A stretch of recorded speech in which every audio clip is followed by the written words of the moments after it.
লব্বাইক আল্লাহুম্মা লব্বাইক লব্বাইক লা শারিকা লাক লব্বাইক ইন্নাল হামদা ওয়ান নিমাতা লাকাল মুলক লা শারিকা লাক। সুপ্রিয় দর্শক, আছি পৃথিবীর শ্রেষ্ঠতম জায়গায়, পৃথিবীর মিলন মেলা, মুসলিম ধর্মীয় যে পবিত্র স্থান মসজিদ আল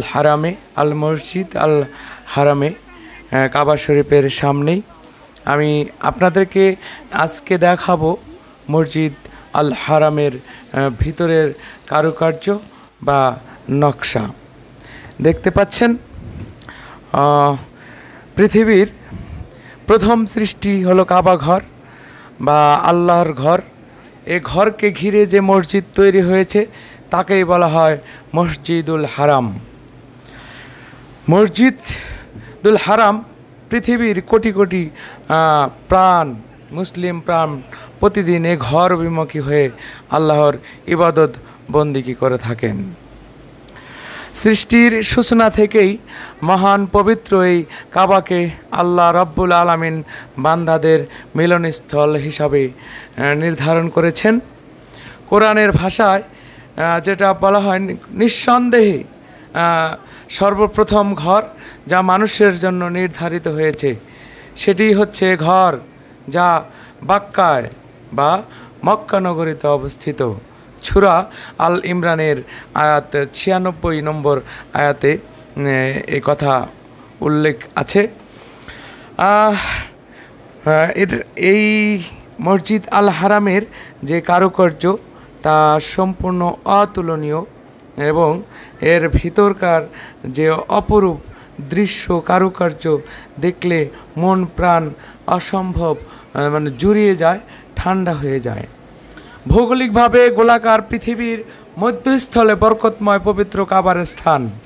কাবা গৃহের অন্যতম বৈশিষ্ট্য হলো তা পৃথিবীর সর্বপ্রথম ও সুপ্রাচীন ঘর। নির্ভরযোগ্য ঐতিহাসিক তথ্য মতে কাবাকে এ পর্যন্ত 12 বার পুনর্নির্মাণ করা হয়েছে। দেখতে পাচ্ছেন এই সেই মসজিদ আল হারামের ভিতরে আমি আছি।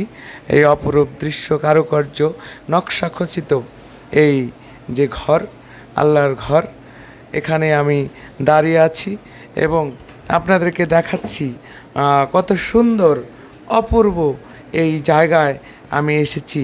এতটা ভালো লাগার জায়গায় এসেছি। বলা হয় যে আল্লাহর ঘরের মেহমান হইতে গেলে আল্লাহ তাআলার কবুল করতে হয়, আল্লাহ কবুল না করলে নাকি এ ঘরে আসা যায় না। আল্লাহর মেহমান হয়েই আল্লাহর ঘরে আসতে হয়। দেখতে পাচ্ছেন এই কাবার ভিতরকার দৃশ্য, পাশেই কাবা ঘর এবং কাবা ঘরের সামনে থেকেই এই ভিতরে এসেছি। আমি ধীরে ধীরে বাহিরে বের হচ্ছি কোলক টাওয়ারের দিকে। খুব কাছাকাছি এসে পড়েছি King Abdul Aziz Gate, King Fahad গেটের কাছাকাছি। কিং ফাহাদ গেটে হলো এটাই হলো প্রধান ফটক যেটা কাবা শরীফে প্রবেশ করতে হয়। এই কাবা ঘর রক্ষণাবেক্ষণের দায়িত্বে রয়েছেন সৌদি সরকার বা বাদশাহ, তারা নিজেরাই এটা দেখাশোনা করে। বাইরে বের হয়েছি। এটার প্রায় মসজিদ আল হারামে ঢুকতে প্রায় 90টিরও অধিক ফটক রয়েছে বা দরজা রয়েছে। আমি এই গেট দিয়ে বের হয়েছি। দেখতে পাচ্ছেন King Abdul Aziz Gate number 1। সুপ্রিয় দর্শক, ভালো থাকবেন সবাই, সুস্থ থাকবেন সবাই, আমার জন্য দোয়া রাখবেন।